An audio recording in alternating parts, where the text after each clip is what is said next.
It is the Rhetoric Warriors podcast. Once again, we are back fighting to clean up the public discourse waterways, get rid of the invasive species, make the water safe once again for the ethical talkers. That's all we really need out there is ethical talk. I'm Dr. Dan, PhD in rhetoric, late night comedy writer. I'm a rhetoromedian, founder of Rhetoric Warriors.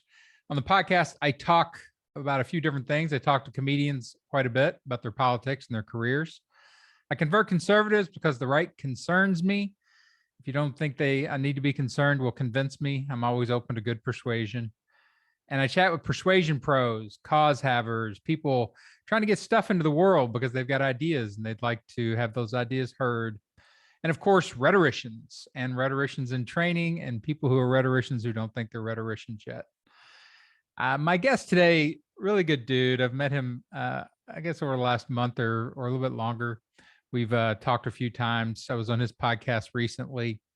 He's the host of the Culture of Things podcast. He's a much sought after management and leadership consultant. And from Boss-stralia Brendan Rogers. Hey, Dan, thanks for having me, mate. Yeah, I think we got to rename your country Boss-stralia. Boss-stralia, I love that.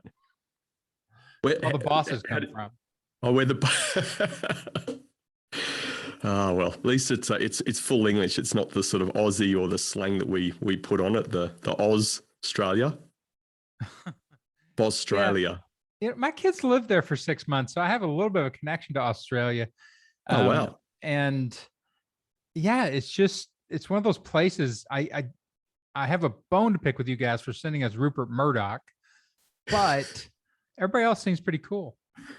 Isn't Rupert American now? That's fake. That's Reagan just touched him with a scepter and now he's American. He's not American. He's clearly a foreigner. He has no love for this country. It's just a big piggy bank. He could care less what he says. It's a fair old piggy bank, isn't it, mate? Absolutely. Yeah. Mate, did you notice what I was doing during the intro? No. Were you moving? Were you? I was, mate. I was. I learned from the best. Nice. So for those who don't know, Brendan has signed up for my course and he's reading, I think he's read the book and all that good stuff. So some of these rhetorician ideas are starting to infect his brain a little bit. Mate, they are. And I think what you referred to in the introduction, a rhetorician in training, I think I like that tag. I've taken your advice. There are a couple of bits of advice that came out of the interview that I really liked. And one of them was about sort of owning that the rhetorician tag. I think that's really powerful. So I think I can link to the rhetorician in training side of things. And I think the other thing that resonated with me a hell of a lot, which is something we just spoke about before you hit the record button, was that becoming a producer as opposed to a consumer. I think they were two sort of really powerful statements that came out in that conversation that I reflected on and thought, well, I really loved how you even referred to the producer versus consumer and said, I'm not sure if I'm ready to be this producer, but everybody else seemed to be okay with it. So let's go with it. I love that mindset. Well, and you've jumped into it. I mean, you've got a podcast, you've got, I assume when you do training, leadership consulting and training, that you have a particular program variation that you use that's somewhat unique to you, so all those things become, right, your content, your bag of content that you're sort of Santa-ing around the world and trying to get out there. Yeah, mate, absolutely. It's such a mindset shift, isn't it? Really, that's the thing. There's so many people out there doing wonderful things and sharing wonderful content, creating all sorts of stuff. But if your mind's not in that game about, again, stealing your terminology, being that producer versus consumer, we've got to consume to produce. But if you can shift that mindset, again, since you and I have spoken the first time and then on the podcast, it's, those couple of things have just changed my thinking a bit. And it's made me think a lot more differently about how I'm writing certain things, how I'm putting sequences together in the work that I'm doing and how I'm trying to systemize my own business, and the way that I try and talk to people, just being that little bit more thinker and be a bit more rhetorical or take that rhetoric approach. So it's been fascinating. I'm a massive, I love to think about myself as a continual learner And, learning's great, but it's really nothing if you don't action what you're learning. So, I don't always get to action a lot of the stuff because I need to make sure I stay focused and prioritize on things. But when I come across your sort of stuff and think, well, rhetoric, communication, effective messaging, like that touches everything. How can you sort of put that aside and ignore it? To me, I just couldn't. Yeah, I think it's one of those things when you find little metaphors like that. So I was an academic formal educator for a long time. And that has such a strong structure. If you're in a semester or a quarter and it's a course and it goes through these 15 weeks and you meet 30 to 45 times and it goes through a progression. And that's all this kind of super structured learning versus the stuff out here that you're doing like on podcasts and courses that people can buy and things like that. To me, it's like, I sometimes think of it as like you're walking through a field and you're in the field of rhetoric now, right? Like it's this big open field somewhere between a couple of mountains of politics and whatever business. And you're just walking through there and you just like, what's that? And you just kind of pick it up and because it's gleaming in the grass. And the rest of the stuff is there, but you pick out these nuggets that have some type of energy for you, some type of clarity. And that kind of, I call it epiphany learning. When you find those moments and they stay with you, I think those are the easiest things to bring into your life outside of that field. Yeah, absolutely. As you're talking there, I had this vision of Russell Crowe in Gladiator walking through the field and just sort of, touching the flowers and sort of feeling his way and sensing. And it is, again, my minimal experience as a rhetorician in training, that's exactly what it feels like. There's all this stuff around you. You're starting to look at things through a different lens, I guess, in some respects, an upgraded lens. Again, you talked about it when we spoke on the Culture of Things podcast, that it's dangerous when when we're sort of using rhetoric or people using unethical rhetoric. Maybe they don't realize they are, but they're not. Their mind is not trained. They don't know what they don't know, and I think it's a powerful thing once you start to unpack this stuff. Like I said, I'm a massive fan of if I can focus on some things that have a massive impact. No similar, very similar to, I guess, the work that we do. You're producing a lot of stuff and it's fantastic stuff and it's always a good read and, but it's to the masses. And even the way, as we said, you price your courses, it's about getting it out to the masses. And I think that's the thing with me and the mindset around understanding this rhetoric. It's something that just touches everything. So if you can understand it, your book is fantastic, 21 Colosseums of Persuasion, moving around the arenas, start to practice some of this stuff. And to be fair, you don't even have to try to find scenarios, right? You can practice it every single moment of the day because you're always communicating with someone or you're thinking about something or you're writing a message. So it touches everything, mate. I can't believe that I didn't know anything about this earlier. I'm 46 now. I've sort of lived a sheltered life, I think. You've been protected existence. Rhetoric couldn't get to you. You have opened my eyes to a whole new world. Well, I think when I look at your stuff, like I was doing research about you today before we jumped on here, and the idea of management and leadership, right? Would you say those are your two primary terms in your business? Yeah. Teamwork. Hopefully I'm working more with leaders than managers. Yeah. Sorry? So you do. So your terms like teamwork, leadership, and is management in there? Like so one of the things you do in Rogers, collect your God terms. That's what the God terms and devil terms, right? And so God terms are the terms that you've plucked out and that they're your, term uranium, and you use those a lot. So what are yours? I found teamwork, I found leadership a lot. And yeah, there's two, and the third one is really culture. Culture is that personality of the organization, as a friend of mine calls it. So, there's management is a part, but management is a necessary part of anything when people are leading people. You're in a role where you're leading people, you're still having to manage process and manage things. But the higher you go up the tree, supposedly, you should be spending more time on leadership, i.e. focused on the people. We can unpack some of that, but focus on the people. Talk about that to me. What do you see as leadership? How do you define that? Like very simply, for me, leadership is about you're in a privileged position of serving others.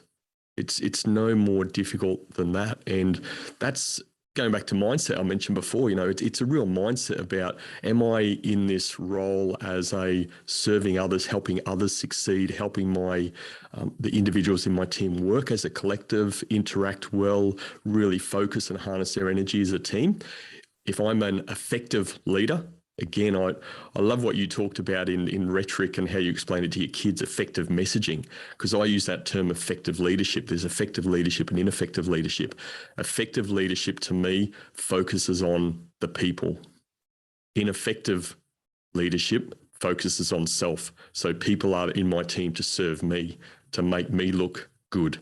And things like humility come into that. Do I put myself ahead of others, or I put others ahead of myself? Again, the sort of leadership I like to work in, to me, is the only form of leadership, in that people are there to serve others, to help them grow, to help them develop, coaching people, helping them really embrace their role. And I guess, to pick a God term, which, I'm not saying I'm a massive fan of this word, but that whole engagement, right? That's a word you'd hear a lot probably in the circles you deal in business, but helping people to really enjoy their role more, be more engaged in what they're doing, understand what they do like doing, and how they like to work. And if leaders can help garnish that out of their people through the overarching umbrella of genuine conversations and having relationships, then, to be honest, the technical side just doesn't matter too much. We're in a world of shiny new things, aren't we?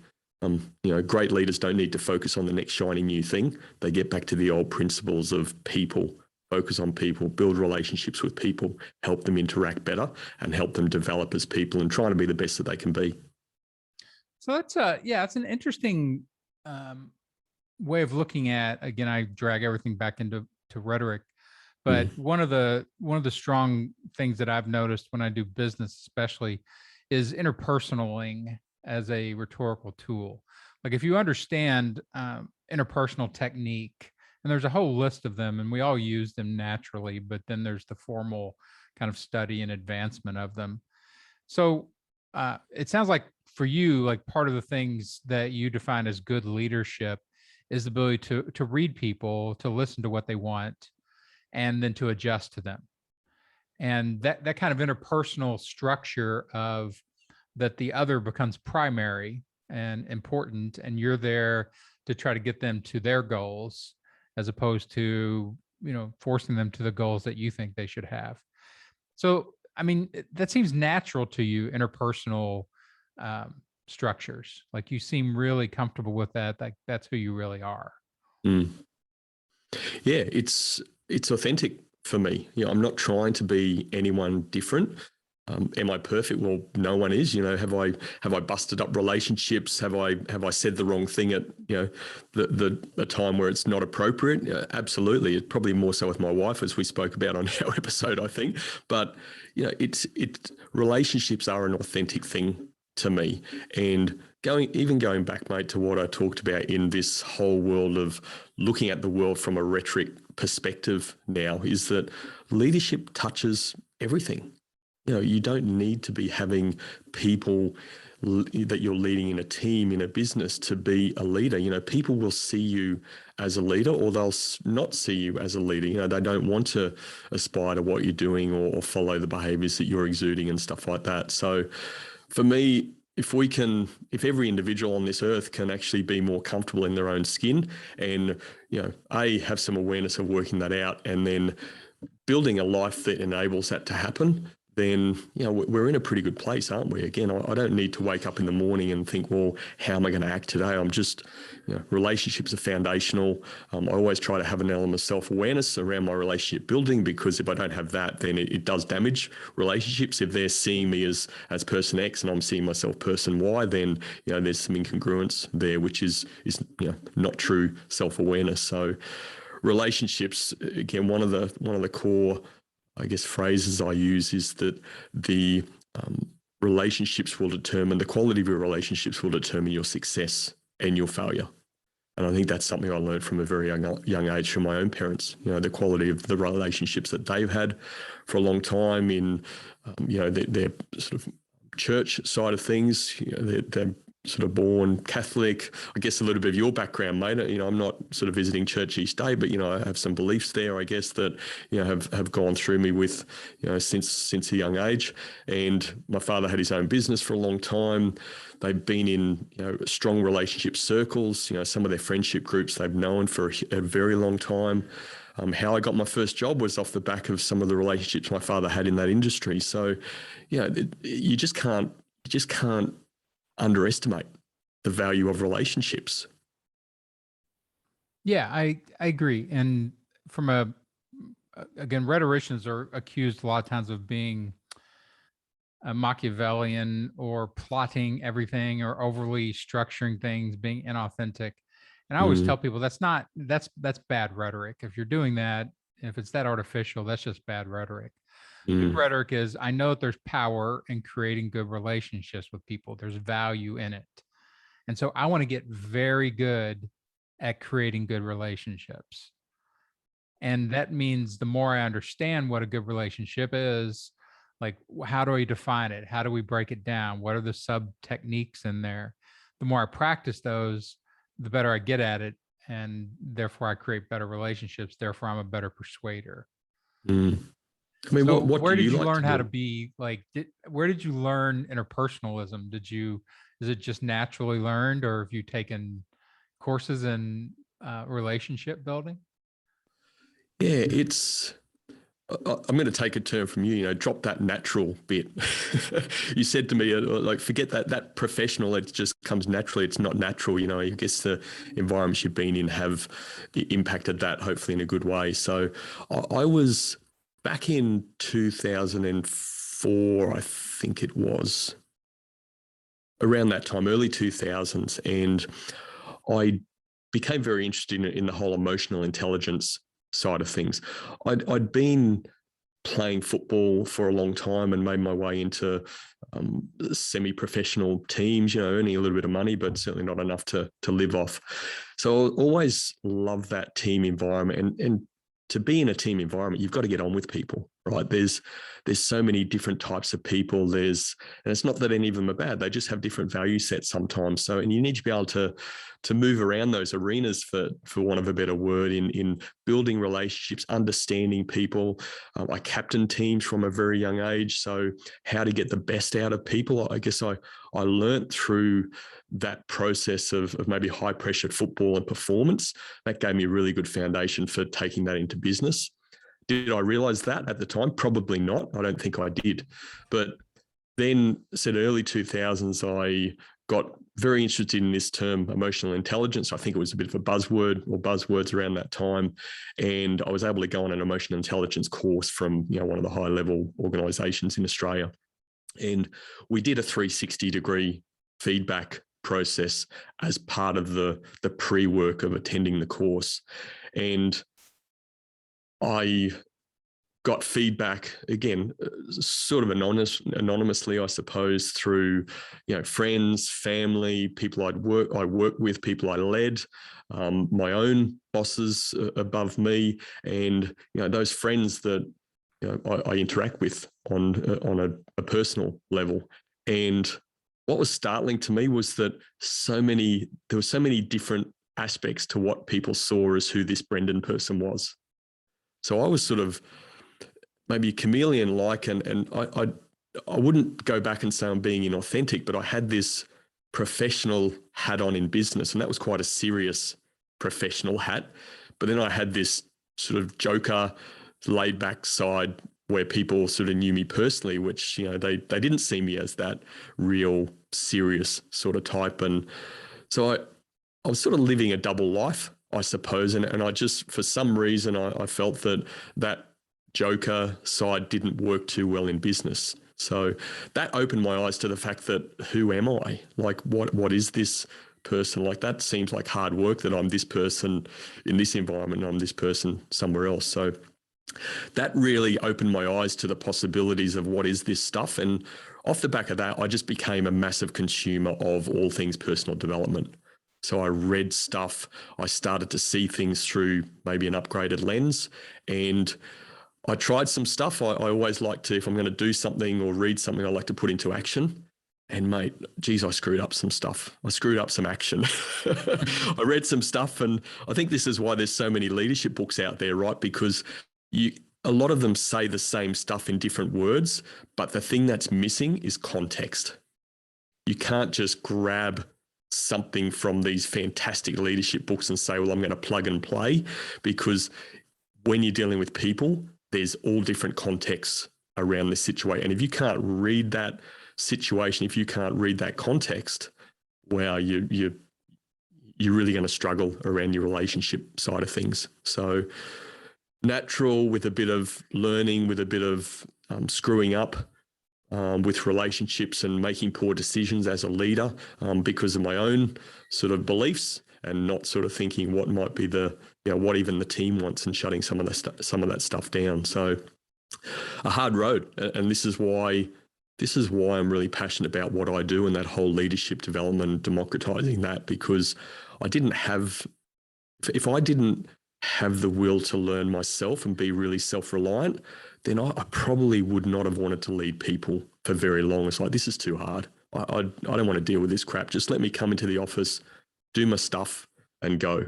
But that wasn't me either. So, I needed to find a way myself. And along the way, I have had help from business over time now. But, I think a lot of leaders who potentially would be great leaders don't have the opportunity to be great leaders because they get into leadership positions and they're not ready. They haven't been trained or developed. It's sort of learn on the fly, and some survive, a lot don't. Yeah, I find that it's fascinating listening to you talk about your own development within the concepts of this kind of interpersonalized leadership and that flavor of leadership. And I think it's natural to a lot of people, this idea that good relationships allow you to be a good leader, right? They set a solid foundation. Yeah. And when you pull that into other contexts like politics, that's not necessarily true. Like, it's really hard to lock politicians down into being good people, and to be use the interpersonal contracts that people use everywhere else. But I think business does adapt to it fairly well, to that model, especially modern business. You're hearing this a lot from everything from diversity, to sort of progressive institutions and organizations. When you compare that to, I don't know if you watch Succession. No. Okay, so it's supposedly based on the Murdoch family, the Fox family, and it's essentially a soap opera set in a super high corporate environment, and they're just constantly plotting against each other. It's a family, and the father is just a horrible Machiavellian human being, and he just constantly destroys the family by throwing bombs everywhere and lying and not rewarding people when he says he is. And so they have to plot back against him. And in that world, trying to be a nice person and doing what you're talking about would just make you pray. Like, you would all the predators would just chew you up and, be done with you. How do you feel about that? Like, do you think this is a strong enough, do you need organizations that choose, like, yes, there's value in this approach, and this is the culture we want, this kind of, sort of nice person, interpersonalism, trying to do good things in the world culture, versus, like, I worked at Fox for a couple of years, and it's a toxic, mean-spirited environment.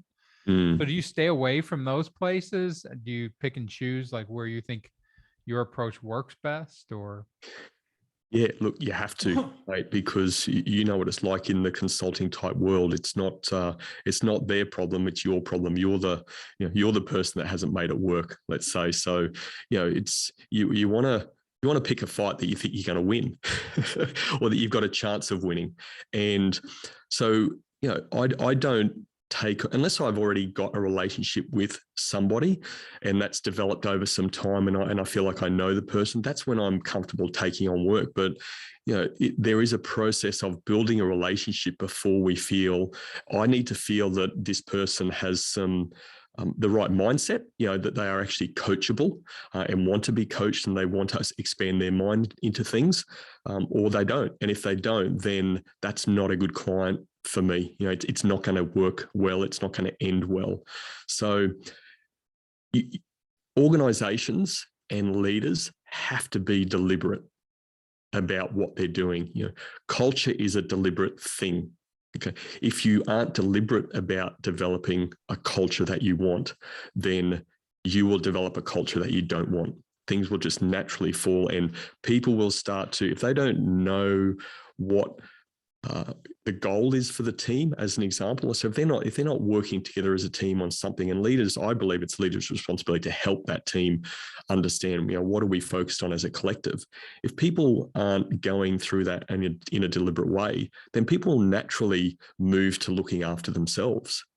To me, that becomes a bit of a natural thing. I want to look after my pay. Not that I don't want to do a good job, but I'm going to do a good job in something that I think I should be focusing on and I think I should be doing.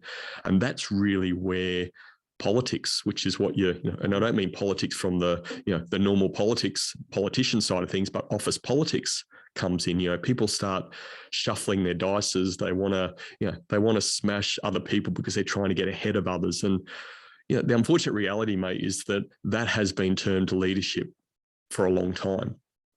To me, that's not leadership. As I said at the start, leadership is about putting others before yourself, not putting others before yourself. And really, that is where you become that skillful politician. Either you're in politics or you're in an organization where you're always moving the chess pieces. You're probably becoming an unethical rhetorician. You're manipulating, you're moving people around. And sometimes people like that are very good with people. They're very good at building relationships. And that's when it's really, really hard to identify them, because it can take some time to weed out the fact that, hey, seems like they're making decisions or they're doing things that benefit themselves as opposed to others. But they're so good at having those relationships and moving the chess pieces around the board that they can be very, very hard to spot, but also very, very damaging to the idea of teamwork. Extremely damaging. And Fox would be absolutely no different to so many other organizations, big and small, where skillful politicians have risen to the top because organizations don't address behaviors over time, and those behaviors are being rewarded. So it's like raising kids, mate. If they're doing a certain behavior and you keep rewarding that, but you don't like the behavior, how could you think they're going to stop it? Doesn't make any sense. That's what happens in organizations a lot of the time. Yeah. So these environments get very complicated very quickly, right? Oh, tell me. So one of the things I like to use a lot of times is this concept of beacons. I talk about this when I work with businesses trying to build their messaging. Like you need to set strong beacons up on the mountain. And if you don't, then everybody below, everybody downstream, everybody who's got to do work later on is not going to know what to do or be. And it kind of sounds like what you're saying. Like if you start out with the beacon of, hey, we're going to work as a team and everybody needs to be good to each other, not to just yourself. Like that's a pretty strong beacon to set. Absolutely. The stronger that beacon, the stronger the teamwork. And I would imagine in the environment that you've lived a long time in, project type stuff, even on your podcast, you talk about a lot of these 13-week contracts and stuff like that in the space you're in. Like people are coming together, and I would imagine there's a very strong beacon there. Like you're wanting to achieve some outcomes over X number of episodes or for a certain show or whatever. So you're harnessing all of this talent in a room, and people are looking at the problem that you're trying to solve through their own lenses, but there's still that beacon of what we're trying to do. We're all focused on the collective good, and we're all going to take different paths, and ultimately that's where there needs to be a strong leader in place that we can garner, we can dig into, Dan, what do you think about this? Rob, what do you think about this? Mark, what do you think about this? Okay, great. And then when you've got a group of people in a room like that, you're not after consensus, right? Consensus is really just a soft thing. Oh, yeah, we sort of agree, we sort of buy in, but we're not really. And if it turns to shit, then we'll throw our hands in the air and say, oh, I didn't really want to do that anyway. We're after commitment. And if people are really committed behind that cause, and we can really extract people's input into the process, and then because people have input into it, somebody needs to make a final decision. Okay, thanks for all that input. This is fantastic. I'm going to take this, and this is what we're going to do. And 9 times out of 10, people get behind that because they feel they've bought into the process. And that piece of gold, again, I've heard you refer to this, that piece of gold is sitting somewhere in the middle. It's not solely Dan's idea. It's not solely Brendan's idea. It's not solely Mark's idea. Very often that's not the case. It's a collection of those ideas coming together, which has formed something even greater than what we could have done ourselves. And hey, that's the power of teamwork. If you harness that, that collective is so much better than, the individual. Even if you've got a PhD, mate, bringing the people together is still going to be more powerful than you on your own. Yeah, and I think that is, like you said, the promise. That's the rhetoric of teams, that the collective is stronger than the individual. You run into a lot of weird things in different industries with that, like in entertainment, that the individual is really held up as a strong force in entertainment, that they're the auteur, the original voice. They have a vision for this that's pretty unique and original, and that's what makes it work. And everybody else is there to service that. Not in a way of just, I'll do whatever I can, but in that they set the original beacon. And I did this a lot when learning how to write for other comics. I've got a good ear for other comedians. Like, I can hear their voice in my head once I hear them do their stuff, especially if they have a strong character. And so once I have that as my beacon, I can just write in their voice and get it fairly close. They still have to adjust things, but it's because that individual's voice is so strong and so clear and so unique that the group can come together around that. So I've always found it kind of fascinating, like the original work, again, in Hollywood, you break everything into a pipeline model. So you start with concepts, and the conceptual work usually comes from the originals, the originators, the original creators of something. Seinfeld and Larry David did this together. They created a unique kind of comedy because of, Jerry Seinfeld was very easy to get and clever, and Larry David was very dark and very absurd. But together, that voice created something unique, and everybody saw it. And then the writers just filled it every week. And so I think, like, when you actually do both of those, you've got that good, strong, iconic individual, and then they allow the team to come along behind and coalesce around it. Seems to work pretty well in my world. Well, absolutely. I think it works well in every world. Teamwork is not an industry specific thing in my books. Yes, you can argue the toss in sales type environments that, maybe there's not a strong need for teamwork. There's maybe individual performance goals. And again, it's not about not having individual performance goals. People still need to perform as an individual. They need to be very clear on what their performance is, what's expected of them, all of those sorts of things. But whatever that looks like, that needs to be part of the greater good in what the team's working towards. So in, I guess you could say, traditional type sales environments, they often break up into, a state base or a region base or whatever. And, they're sort of measured up against each other and then at the end of the year, there's, big prizes that salesperson X has, best real estate salesperson in the field. Well, I would argue, and I do have some real estate clients that, they do value teamwork, and they're bucking the trend, so to speak, because they believe in what I believe in, that if you have one person who's a star performer, then that's okay. But how do we harness that as a team and help everyone else be star performers? Because obviously what that person is doing is working. It's pretty good. Let's get that. Let's codify it, understand it, so that we can help all of them be that. Because overall, then all of a sudden you've got an environment where it's not one person producing $1 million a year. You've got 5 or 6 people producing $1 million a year. I mean, that's a far more powerful position to have as a team and as an organization, even in a sales environment. So, it's teamwork it's a life sport, mate. I think just like rhetoric, it's a life sport. It's everywhere. It touches everything. It's just the mindset that you take about it. If you take a deliberate mindset, you'll harness the power of it far more easily. So how do you, again, rhetorically thinking about you and what you're trying to do as a guru, thought leader, leadership expert, all these things that which make you prominent and visible and hireable and desirable to organizations. You want to be known as the super individual, right? That's part of the game in credibility and ethos building, is that you want to seem special. Like there's something about you particularly that is special. And it can be teamwork or it could be whatever you pick, but like, what do you think it is about you that, because I have a lot of friends who work within the corporate kind of interpersonal space. And I've got a friend she does Reiki and 9 million types of yoga and everything else. And she comes in and she's very steeped in her stuff and she has a PhD in communication. So she has a lot to offer, but it feels like she's floating into the room. She's like, here she comes, and it's really cool to see because it mesmerizes certain people.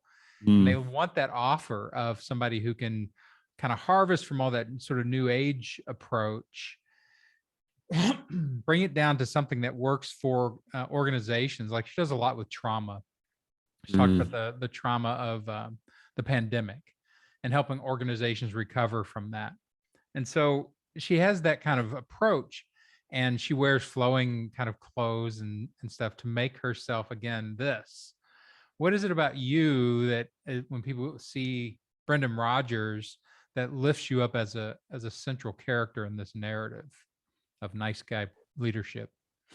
Yeah, well, it's a great question, mate, because for me, it's no different to some of the feedback you gave me on the podcast and through the conversation we had. I'm just being me.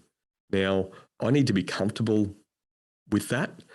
And I need to be comfortable with the fact that there's some people that don't want to spend time with me. Maybe I'm too boring. Maybe I'm too conservative. Maybe I'm too leveled. I don't know what it is. But the thing that I provide my clients, based on the feedback from my clients, is fairness and independence. And as a consultant, you need, in the space that I play in, you have to have that. You're dealing with people, you're dealing with emotions. Yeah, sure, there's a few models and tools and techniques and all that sort of stuff. But, to me, that's the stuff that you just need to call on in a certain situation and the context of the situation.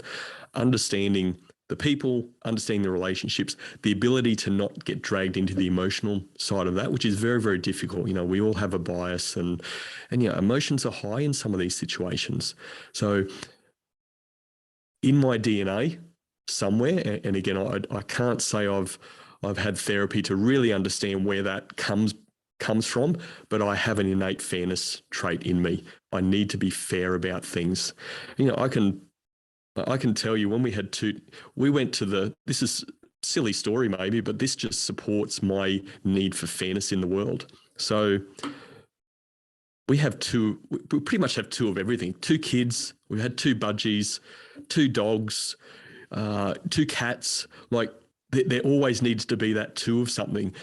We never really set out to get 2, but whenever you're there, it's like, they need to have a mate that's fair. And then even when I'm feeding them, I can bend over a schmacko, which is, I'm not sure what they have in the States, something similar, but little meat treats.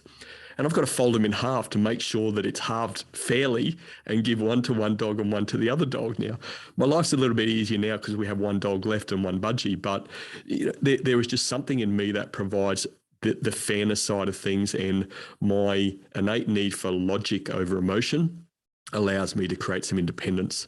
And that has been the strongest point that my clients give me. Again, maybe there's some other things, but that always underpins things. I treat people fairly. At least I try to treat people fairly. I like those equitable situations. I love being that person that takes the view of people and try and harness that and facilitate that in a process to help leaders get great outcomes, and then celebrate that with people.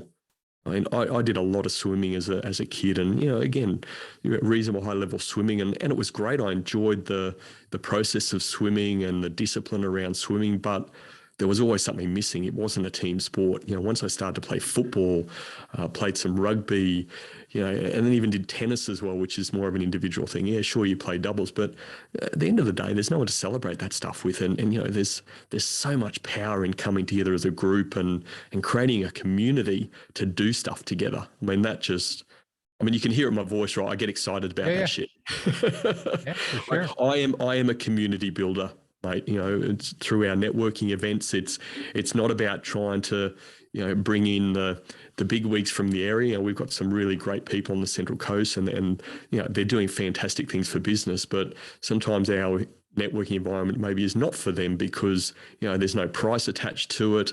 There's a lot of small business owners, and there's not necessarily maybe the esteem attached to being part of this networking group versus, say, a BNI or one of these highly paid networking groups. And that's okay. It's not that these things are wrong groups. It's just they appeal to different people. I'm about, I don't want to put barriers in place for people, especially in business, where they need help, but they can't afford the help. So all of a sudden there's a barrier as soon as you put a price tag on something. Again, I need to charge for my services, otherwise I don't live too well. That's the reality of business. But wherever I can help it, I try to provide as much value as I can for as little cost as I can. So you're the fairness guy. I try to be pretty fair, mate. Yeah, absolutely. So this is my again, my rhetorician brain working for you, thinking like, okay, if I'm selling you out in public, like right now, you don't really have God terms and devil terms. You have kind of somewhere in the middle terms, like vanilla terms. So management, leadership, and things like that are used by teamwork. It's used by a lot of people. Yep. So what a rhetorician would do is come in and say, let's see if we can get you some flavor that distinguishes you. So a set of language, a rhetoric storm that is Brendan's, uniquely. And a lot of times that's what they're trying to do with slogans or naming and things like that. They're trying to come up with a unique isotope that will glow in the middle of the storm. It's that you are the beacon. And they can instantly say, oh, you should talk to Brendan Rogers. He's the fairness guy. It's like, well, what's that mean? He's like, well, he's really good at coming into organizations and settling things down because people feel like they've been treated unfairly. They're in unfair teams. They're in unfair systems, and injustice is one of those things, like you talk from a cultural perspective, that will destroy a culture. It'll destroy employees. It'll destroy relationships. If they feel something is unfair at any level, on any dimension, that destroys the culture. Absolutely. Not saying you should do this, but this is what I would start doing, is plucking out possible isotopes and saying, does he like this one enough? Can he make money with this one? And do people like it enough so that it's, and is it unique? Can it compete against the rest of the people who are doing management training and leadership training and things like that? The fairness guy, Dan, I do like that. It's pretty simple to understand. It's not too much of a buzzword. So you and I have had a number of conversations now, and both sort of face to face and on email and stuff. So what else do you see in that? Because again, it's always about how people perceive you, right? Yeah, it's really about trying to figure out how you want the people of value to you to perceive you. It really doesn't have much it's not that important the way people see you right now. So if you told me, like, here are the kind of clients that I want and the kind of corporations I want to work with or groups I want to work with, and be okay, awesome. Let's look at them and what characters, what are their hero characters? And would fairness be strong enough for them to go, yeah, we really have a fairness problem here. We need to talk to this guy. Or would teamwork, like a teamwork specialist, like you are the world's greatest teamwork creator, something like that, where people are like, well, what's that mean? We definitely need, our teams, a lot of people hate each other here. We should bring that guy in. Teamwork has been used so much that I would probably keep pushing linguistically to find you an original or a more unique version of that word. So that, again, it kind of has beacon value or isotope in the hurricane value, so that people go, oh yeah, And maybe fairness would do it. I don't know, but like that's the process of doing linguistic work for people like you. Have strong approaches, and you clearly have a strong idea of what you want to do with when you come into work with people. Finding the essentialized, the shortest, most intense, high glow version of that becomes really valuable when you talking to people out in the world who don't know you. Yeah, I hear what you're saying. I think we have similar problems in our worlds, in our storm, Dan, because the teamwork, like rhetoric, gets taken in a bad way, as you said. It's just rhetoric, it's empty rhetoric, or whatever. So there's a negative connotation to that. It's not necessarily a negative connotation to teamwork, but the definition of a team versus a working group. Like we naturally, when we put people together in let's say a business environment, and I'll put sport aside for a minute because that's a simple concept, but in business, what we naturally do, and I've done it many, many times myself, is there's a group of people that have come together, so we call them a team. And actually, for them to be a team, a real team, like we said before, I didn't use this term, but there needs to be some collective goal, that beacon you refer to. If you haven't got that, you have no team. You're really just a group of people that are working together, but you're really doing your own thing, what you think is right. And I'm not saying those groups don't work. I'm not saying they can't perform well, but I believe they'll never perform to their maximum because they're not harnessing the collective good. So people screw things up, really, is what I'm saying. Whether it's capitalism, socialism, whatever it is in the world, it's, to me, a lot of the time, it's not the system, it's how the people use the system, or it's how the people define the word, and they start to move the definition, and the word sounds great, but they lose the fabric of what that word actually means. And maybe that's where our, the worlds or markers put us together, and the two worlds are colliding, and I'm starting to understand, or hopefully starting to understand, the words better, or want to understand the words better, because people take things out of context. They redefine words that were never meant to be defined that way. And again, if we can just harness that and articulate that better, then it's that awareness, right? People have an awareness. If you don't have an awareness, how can you do something about something you're not aware of? It's just not possible. Yeah, and this is the super work of rhetoric. Like I call it, I have all these files that are named FS files, foundational symbols. And finding the foundational symbols that will work for what you're trying to do, it's one of those things that people don't really understand the process of sifting and sorting and resorting the development process. Like I leave the word rhetoric in my stuff because it's an old word. It's not been worn out. People don't really even know what it means. Rhetoricians even better because they've never even heard that word and they can't say it.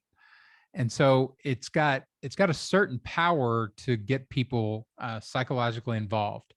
And then I immediately grab it and say it's the old Greek word for persuasion. And then it's completely redefined. And I'm like, and a lot of times in culture now, it's left on its, sort of 1/10 of the negative stuff that, rhetoric does, but 90% of it's ethical, rhetoric. And so it's got value. It's not a perfect word because as soon as people hear it, they feel confusion, but not in a bad way. They feel curiosity and confusion. They're like, well, what is that? And then I've got them, and that getting an emotional response that drives people into dialogue really is the secret. Those two pairs are the secret to rhetoric. I need to get a kind of an emotional cognitive response that drives people into dialogue with me. Because once they're in dialogue, I can use all my other script, the whole bouquet of flowers, but I can't do that until I get them into dialogue. And that's what your kind of bait out in the world is. It's like, it's just drifting out there. And it's like when people run into Brendan Rogers, your name's not particularly spectacular. It's not different. It's an ordinary name, right? I'll let my parents know you feel that way. Brandons, Brandons, Brondons, Bronsons. It's just vanilla flavor, mate. I'm just vanilla, Which is fine. Like you can find ways of turning almost anything into I look at things as assets, deficits, and liabilities. That's my original way that I break things out from a communication perspective. What assets do you have? What are your deficits that you're missing? And what liabilities do you have? And with you clearly are a nice person.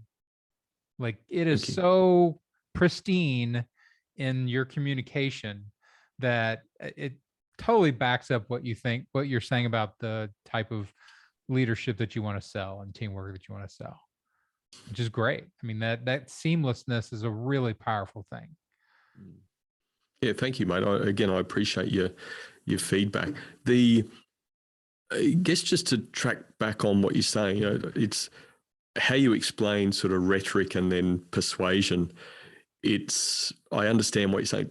Like the fact that culture, leadership, teamwork, it's almost like people have already got their definitions of those, whether they're right or wrong, but they have so it doesn't necessarily lead to further questioning, I suppose, that they've already got some perspective in their head. Whether that perspective is right or wrong, I wouldn't always know because it's not leading into something else. Whereas I know even just through the process of us developing a relationship and even deciding on not a topic, on a title for our interview was the Art of Persuasion.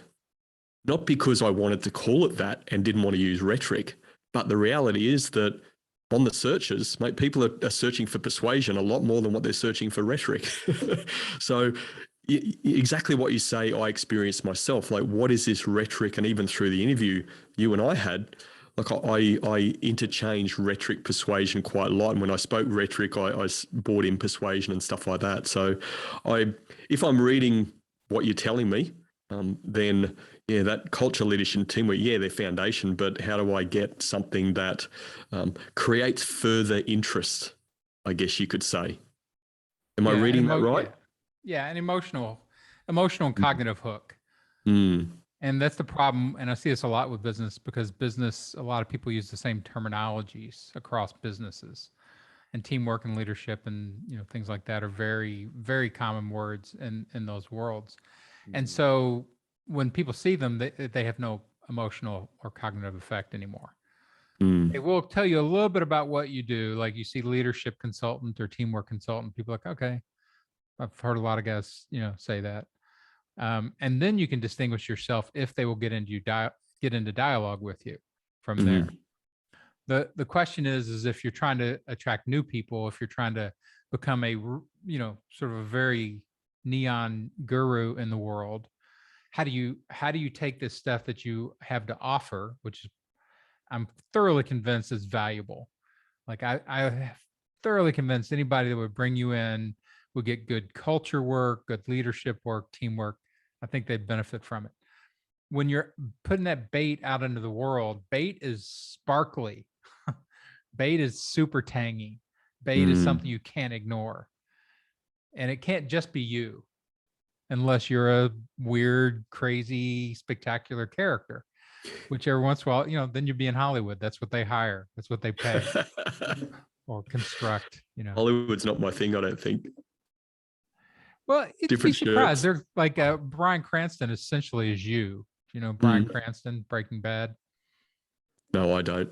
What you learn with me, Dan, and sorry, just to interrupt, is that I'm focused in my world, which is a good thing.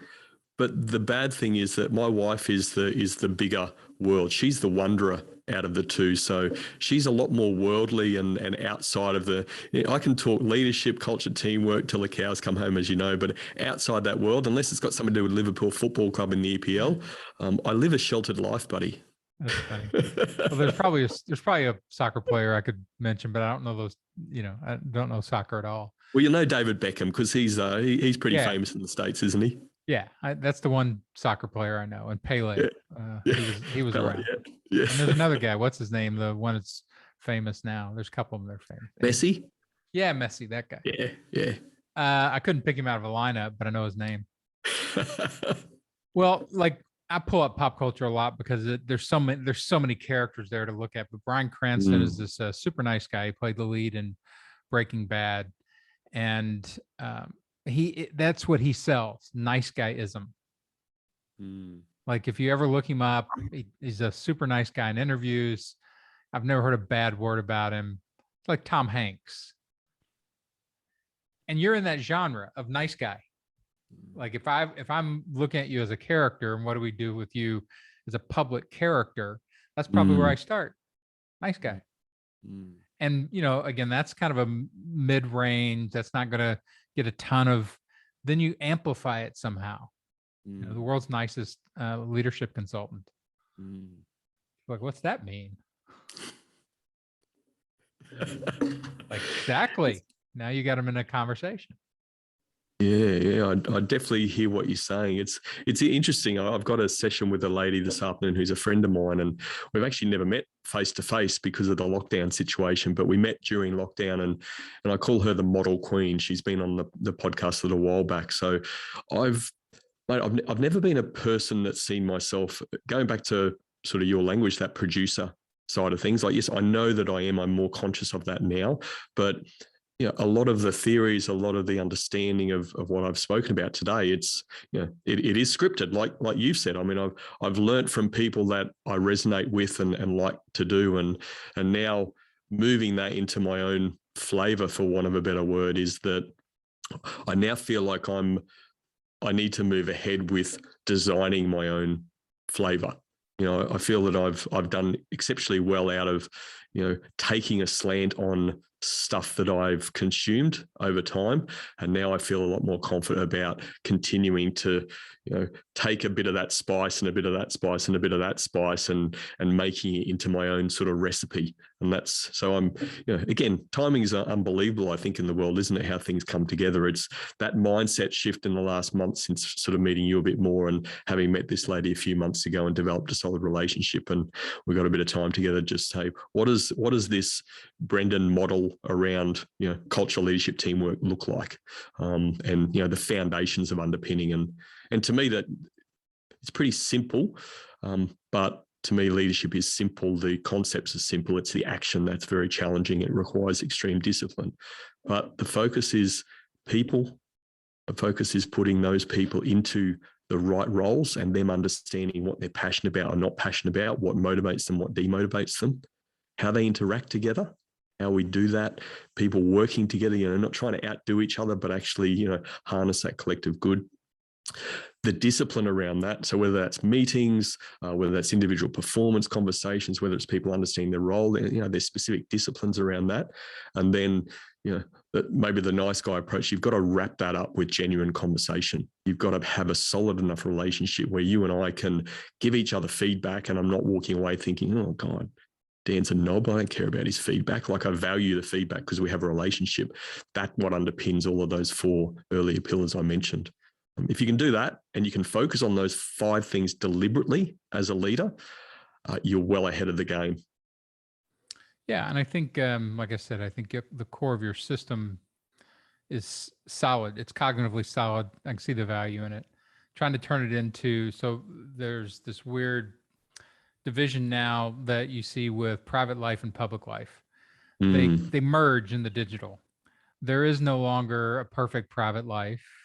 Everybody has a public digital presence, whether you want it or not. But 90% of the people of the world are not ready to move into a public self. They don't know the difference in their private self and their public self. They know it like in sort of lived experience of you dress better at work, you don't say certain things at work, but there's a real world script. And then there's the media, digital, public world script. And most people never really live over here. And so they end up trying to import all this stuff here. It's the first natural move. And you said it earlier. It's like, I'm just myself. I'm like, well, that's great. But if I'm your executive producer or your rhetorician, consultant, then I'm like, I don't need a regular self. What I need is a character who can exist well in the public cyberspace and get attention and draw people into dialogue, because that's what's going to make you money. And so we start looking at you and doing development, like, what is it about Brendan, that, we can, because you want to stay authentic, and most people do. It's not necessary, by the way, for public sales to be authentic. It's just that's a private demand. Public demand, like you see this all the time, again, with Hollywood people, they are not who they seem to be, but they're very good at being in the public and seeming like the person that is really interesting and kinetic in public. But most private people don't like that feeling of being inauthentic. Politicians, Hollywood people, they don't care. It's like, I'm playing a character and that's what I do. And so I don't tell people, when I advise people on this stuff, I don't say like, yeah, learn to be inauthentic because that's going to win over here. I prefer to do this kind of bridge, which is what most people want, is that let's find things that are natural to you that we can amplify over here, that you still feel comfortable with. That's why, like I said, with you, nice guyism is one of the first things. But even like when you're saying teamwork, leadership, and culture, like that's TLC. So that's an acronym for, tender, loving care. Like you start to find assets in your communication that can maybe live over here, and they can be captured from your natural stuff, but you just got to find the right ones that will glow in the dark, or like I said, glow in the storm. No matter what's going on around it, people will still go, oh yeah, you know what? We got all this stuff going on. It's called Brendan. Remember that guy? He niceifies cultures. But you're good at what you do, aren't you? I mean, how long have I been talking about teamwork, leadership, culture, and I've never thought of the acronym TLC. Yeah, it's the linguistic brains. Like my brain just puts together words and characters and things like that. Hey, I mean, it is just a classic example to me again of, leveraging, building relationships, call it, whether it's commercial or personal, whatever, but, bringing in the right people to help you at the right time. It's paramount in anything. And, again, you guys talk about script writing and stuff, and maybe there's that character at the front of the episode or the front of the late night show or whatever. But, that character's nothing without the people behind the scenes making stuff happen. And if you've got the best of the best in each of their areas and they know exactly what they need to be doing, it's pretty hard to get a poor outcome. You're going to get a pretty good outcome, aren't you? Yeah, that's the beauty of it. Like when you really, and again, that's where leadership comes in. You've got to be able to pick the right people. And if the wrong people are in there, you have to be able to move them out of there so that you can bring the right people in. And you have to be merciless and somewhat brutal, not to that person, but in service of the product. Like, yes, you're a wonderful person, but I need a better writer right here. I need, somebody. I've only got 4 writers. I can't have 3.5 pistons firing. So I need great at every position if I'm going to get great outcomes. And that's the thing, I think, again, across different industries and things like that, you have different leadership needs. That one, I've seen people do it really well, like what you're talking about. I've always had really good bosses in Hollywood, guys that were very interpersonal and very kind. But I've seen them fire people right and left, because they're like, it's not me. It's, you're not ready for this, or this isn't the position for you. And so it becomes part of that culture where it's not taken, as an affront usually. And it is to me, it is a special skill. And, that's an area that we haven't spoken about at all today, that, a massive part of leadership is actually what you referred to. You've got to know when you've got the right people, but more importantly, you've got to know how to understand to get the right people to start with, a filtering process through that. But then knowing when you may not have the right person and making sure you're having the right conversations. I'm not an advocate of saying, well, Dan seems like the wrong person, I better just bring him in and, I'm going to be nice about it or kind about it, but you're no good here. You need to go through a process of unpacking that to some extent. Sometimes the timeframes are shorter than others, but you need to be courageous about the conversations you have sometimes. And that is that is true leadership as well, right? The foundation of that, most people in leadership positions, a big problem is they're not having the conversations they need to have. The best outcome, as I say at the end of the podcast, the best outcome is always on the other side of the genuine conversation. And that outcome that best outcome could be the fact that, hey, you're not ready, it's not quite your time, or whatever that is. But if that's the best outcome and you do that in a respectful way, then people shouldn't feel bad about it, because you're helping them move into a space that either a different space altogether or a different part of the different role on the team. I remember an old boss of mine. I've had some fantastic bosses, leaders over the years, and I've had some poor ones, but I've learnt from all of them. And this one guy that I have, he was almost like a second father to some extent, is how I explained him. But there was a deep care. I felt like I mattered to him as a real person first and foremost. So that was always a big tick.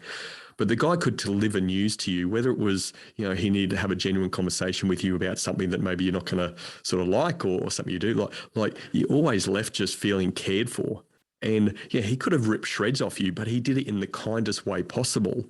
And you just loved the guy. You worked for the guy. You did everything. But you knew where you stood. You knew what was good performance and maybe what wasn't quite good performance, and where he expected better of you. And that made you perform much better as an individual. Yeah, I think all that clarity, clarity of information, conversational skill, like all these different things that play into this. Again, it gets very complicated very quickly. And, but it is like, I think your special brew of this, I know there's a special brew that you've put together that is Brendan Rogers. I know it. And I think when you find that and you find the way to communicate it clearly, to the public and your public self and your public scripting, it's going to match the quality of what people get when they have a private experience with you, when they actually bring you in. And I think you'll see some real synergy at that point. And that's the super offer of a really well-developed public self, is that it brings people to you, just because it communicates so well and captures so much of what you want to offer and explains it to people. They're like, I need to hear more of this. And I can just see you brewing on it. I can see you starting to build it, and it's cool to watch. Such a journey. Isn't life just a journey? Like, it's, where I was, I've had my own business since 2015 as a consultant in this space, and I had a bit of a hiatus. I worked for a couple of years for a client full time, which obviously puts pay to serving other clients, but the whole thing has been a journey. Where I was in 2015 and my thoughts and ideas around stuff have, they've not changed, but they've adjusted in a way that sort of started to align my style. I like to think I've lost a little bit of the corporate wank that I used to have from 20 odd years in corporate. And I've started to talk a bit more small business, real stuff that people like to understand and consume. Maybe I haven't lost it completely, mate. There's 20 plus years of undoing there, but I feel less of a corporate consultant. I feel like I'm more of a consultant for the people that really care about their people and have a bit of a self-conscious, a social conscience in what they're doing as well as a business. I seem to work best with companies, not just, I have not-for-profit clients, I have for-profit commercial clients as well, a mix of both, but all of the business I work with have some sort of social conscious. They're doing good things for the world. They're doing good things with their people. And that's very, very appealing to me. And I find people with that sort of mindset have a good mindset for leadership. Yeah, I think that's probably true. I think that awareness of something outside themselves, the value of the rest of the world. Absolutely. It sounds like it jives up really well with the way you like to train leaders. And very much so. Very much so. Cool, that man. word you mentioned earlier, mate, is clarity. And that is absolutely, I think it's paramount in anything that we do, but particularly around this leadership space and particularly teamwork. The worst thing you can have around teamwork is everybody leaving the room and not having clarity, but thinking they've got clarity, and they're all going out into their space and moving in different directions. That's a problem. So people that value the fact that it might take a little bit longer, we might need to be in a room for an hour or 2 hours or longer, but the goal is always, whatever we're working on, we've always got to have total clarity. And if we don't, people need to be safe enough to speak up and make sure that they seek the clarity that we need so that we can all move forward in the same direction. If we don't do that, then that leads to dysfunction. Yeah, there are many pathways to dysfunction. Isn't there? And it's always lurking. It's like, stay away, dysfunction. We don't need you over here right now. And mate, again, it's not a case of where is the perfect team? There is no perfect team, right? The All Blacks are, very, very famous, the most famous and the most successful sporting team in history. The New Zealand All Blacks. Well, there's still dysfunction in that team. They're a very, very high performing team, but the difference between a high performing team like that and maybe one that hasn't had the results that they want, they understand dysfunction. They can see it. When they see it, they have awareness to it, meaning they can see it. When they see it, they can do something about it, and they have the skills to do something about it. Ultimately, if you can do that in anything you do, once again, you've got a pretty solid foundation for improving and moving things ahead in a direction that you want to move. Yeah, all good concepts, man. You just keep rolling out the good concepts. It's like we're just preaching to the converted, aren't we, mate? Both of us. I'm in the rhetoric bus and you're on the leadership bus. More fun to preach to the converted. Talking to hecklers, that's no fun. Come on. Well, as you've said, mate, you're I would never heckle you from the back stalls of your comedy show because, as you said, it's not a fair fight. Well, I don't like to let people become my enemy. Like that's my secret to heckling is somebody will be something and I'll be like, are we fighting? Like, did I do something to your kid or something? What happened? Like, how to become not friends? Because this doesn't feel friendly anymore. I had a guy heckle me once in Houston. I couldn't tell what was going on, and I knew something was coming from over here. And the guy was heckling me in Spanish, and I'm like, "Hey, you can't heckle me in Spanish, man. I don't even know what you're saying. You may be saying you love me. This may be a proposal. Like, is this a marriage proposal?" And and he never shut up. He was really drunk, and he just kept going. And I was like, "Can anybody interpret or anything?" And finally, they had to kick him out. But I'm like, you got to heckle me in my language so I know whether to hate you or not. Oh, mate, that wasn't in the same biker bar you spent time in, was it? Nah, that was different. I did a lot of the biker bars and country and western bars and stuff down in Florida, all the dive bars that would just, bring comedians in for a night. But no, that was an actual comedy club. This was a nice comedy club. But yeah, okay. How did he get through the door then? Bad filtering system. they'll let anybody in until they prove that they're a problem. And then half the time they'll leave them in anyway because they're buying drinks. I'm just there as a drink, a drink excuse. That's all it really is. Well, again, you've done all right over the time, mate, from what I understand. So, you're pretty good at your game as well. Well, appreciate it. Super fun conversation, man. I appreciate you jumping on first thing in your morning and last thing in my evening. And it's a pleasure. And, again, you've said so many nice things about me over the time since we know him, but you are just you're a super fun dude as well. And the thing that interests me about you is you're interesting. Like you are just there just seems to be so many layers to someone like you and the journey you've had through your lifetime and just I'm hearing it through your podcast, the stories you've got, the interactions you've had, the experiences you've had, mate. It's it sounds fascinating. You're a fascinating dude, buddy, I have to say. Well, thanks. It's crazy when you actually do a podcast, right? And you talk about yourself with the other people. There's like 125 hours of talk on that podcast now. So like if anybody really wants to figure me out, like, yeah, I mean, it's all there. Sooner or later, you'll say pretty much everything, especially when you're talking to a range of people. But fascinating, man. I love conversation. I love digging in things like this through conversation. It just gets more and more interesting to me the more variations we have of it. So again, thanks for participating in all of this. I appreciate it. Mate, it's an absolute pleasure. There's many, many interesting people in the world, isn't there? It's just about investing time in people and taking the time to understand it, which you're doing. I feel I'm doing in my life. It certainly makes for a far more interesting journey in life, I think.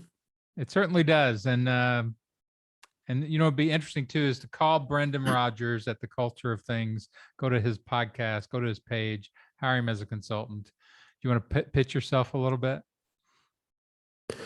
Mate, I'm the nice consultant.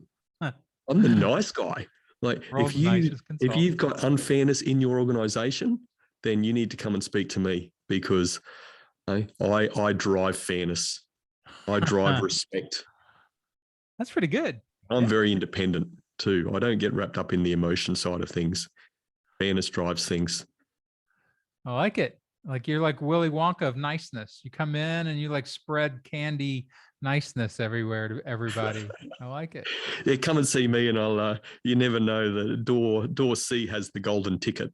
Get your golden ticket with Brendan Rogers. Well, thanks, man. I appreciate it very much. Absolute pleasure, buddy. Thank you for allowing me the time with you. Absolutely. So this has been the Rhetoric Warriors podcast. Once again, as always, get out there, persuade people. We all need it.